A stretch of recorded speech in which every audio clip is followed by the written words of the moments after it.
we have the full Beaver moon at 24 degrees of Taurus, happening on November 15th at 1:28 p.m. Pacific, which is 4:28 p.m. Eastern. Check your local time to see when this lunar event is occurring for you. So November's full lunar cycle is quite a potent one, and this is due to some of the alignments that the chart rulers are involved in. The ancient ruler is involved with the nodes. It's also connecting to its modern ruler, Pluto, and also the ruler for Taurus is connected to Mars in a harsh way as well. So there's some potency. Also, this moon is conjunct Uranus, which can lead to some unpredictability. And on top of that, we got a T-square occurring during this time too. So there's a lot of potent energy going on during this Beaver moon. And speaking of Beaver moon, November's full moon got its name through the observations of native and ancient tribes. It's also known as a frost moon as well. And so what was observed at the time was beavers were preparing themselves for the long, hard winter by ensuring that their dams were built up. Also, depending on where you live in the world, at least in the northern hemisphere, this time of year is usually associated with frost on anything you might be growing in your garden, vegetables, or any type of vegetation. And so this is why this lunar event got its name, Frost Moon, and also the Beaver Moon. Spiritually, this may be a time to reevaluate what's necessary for your comfort. In other words, you might be looking at long-range goals, what needs to stay, what needs to go, and what's going to sustain you. So it's a time to strip away what bogs you down, while also ensuring that you have all the creature comforts you need for the long haul. For being something of a prickly moon, the vibes on the graph are somewhat easygoing and may lend us a hand when it comes down to the things we need to accomplish. Ambitious vibes and social energies are highest on the graph, and that'll last over the next 48 hours. We also have a smidge of family and friends, lending to the urge to mingle during this time. So even though we have some harder alignments going on, we may feel more motivated than usual and feel as though we're able to focus our minds in the right direction to get things done. And also, we may just need a break from all the craziness and just have the urge and maybe possibly the bandwidth to socialize. And maybe with all of the hard transits occurring, we're just wanting to find comfort in the familiar and really lean into things that make us feel good. And that being said, what kind of Taurus themes were you trying to incorporate in your life since May 7th of 2023 when we had that new moon in Taurus? New moons are times when we adopt the positive qualities of a sign or we set intentions within that sign's energy. And so think about what you were trying to cultivate within this. What types of shifts are you seeing within Taurian energy over this last 6 months? Because now that we're here at the peak of the cycle, it's a time to see what's working and move forward with that. It's a time to revamp or tweak a goal that could work later on. And it's also a time to let go of things that no longer serve us within the sign's energy. One of the core themes of Taurus energy is it encourages us to value ourselves. Unfortunately, a lot of people tolerate unacceptable situations because they don't realize their worth. And so this might be a period where you're closing a chapter on situations where you were settling for less because you just didn't realize your worth and the value you bring to all your situations overall, because now you've gained a lot of self-respect. And reserving your energy to things that are worth your time and also situations where people see your value. Another significant theme in this energy is moving away from things that bring turbulence to your life. Taurus energy teaches us the importance of tranquility and to refrain from situations that are throwing us out of balance because they're either at an uncontrollable speed or they unhealthily take us out of our comfort zone. And so this might look like a period where you are learning that pushing yourself is sometimes not the wisest thing to do, and that you're needing to take a softer approach, do more self-care,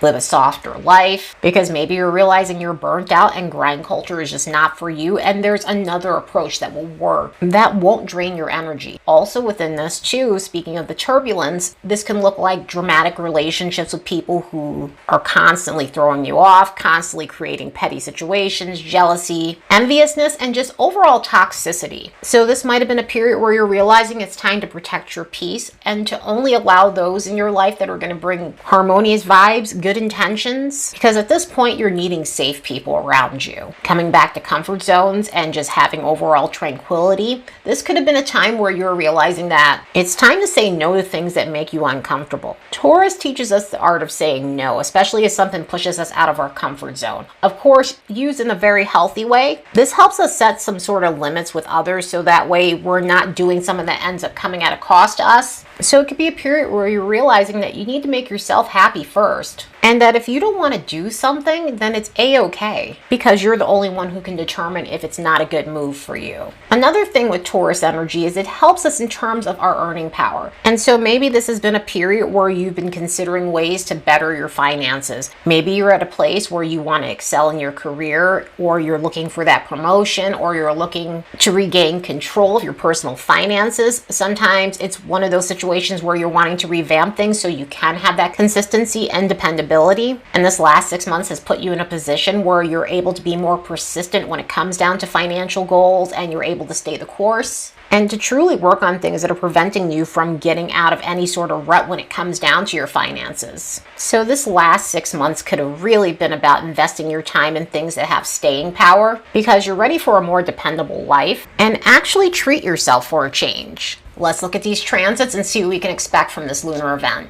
Don't forget to like and subscribe because it helps this channel grow. Also, if you're looking for a natal chart reading or intuitive coaching, the links will be in the description box below. And if you'd like to support the work of this channel, you could do so by buying me a fresh cup of coffee. The link will be in the description box below as well. So this lunar event has an interesting mix of transits, especially with the chart rulers. We have Venus for Taurus, and then we have 2 chart rulers for the co-ruler, Scorpio, because we always look at the ruler of the sun during full moon, since it is in participation. Anytime you have a full moon, you have an opposition between the moon and the sun. But with Scorpio, we're going to look at the ancient ruler Mars, but we're also going to look at the modern ruler Pluto, just to get a better idea of what might be occurring and what we can expect. And the ancient ruler is playing quite the active role during this lunar event. On top of that, the ancient ruler is in pre-shadow retrograde. So some of these themes that are popping up during this lunar event are going to reoccur sometime in December, but also in April once this planet is in pre-shadow and is in Leo. But we have Venus in a quincunx with Mars, while Mars and Pluto are in opposition with one another. And so this may bring up scenarios where we need to transform our behavior in relationships, our attitudes with money, issues to do with our temperament, issues to do with secretiveness, suspicion, pettiness, and overall any type of toxic behavior. And so energy like this with these formations can exacerbate these things, leading to a bunch of confrontational energy, bickering, and people just getting way out of hand overall with energy like this. On top of that, we've got this moon conjunct Uranus. We've got the sun making an opposition with Uranus, and this can bring in a lot of unpredictability, a lot of mood fluctuations,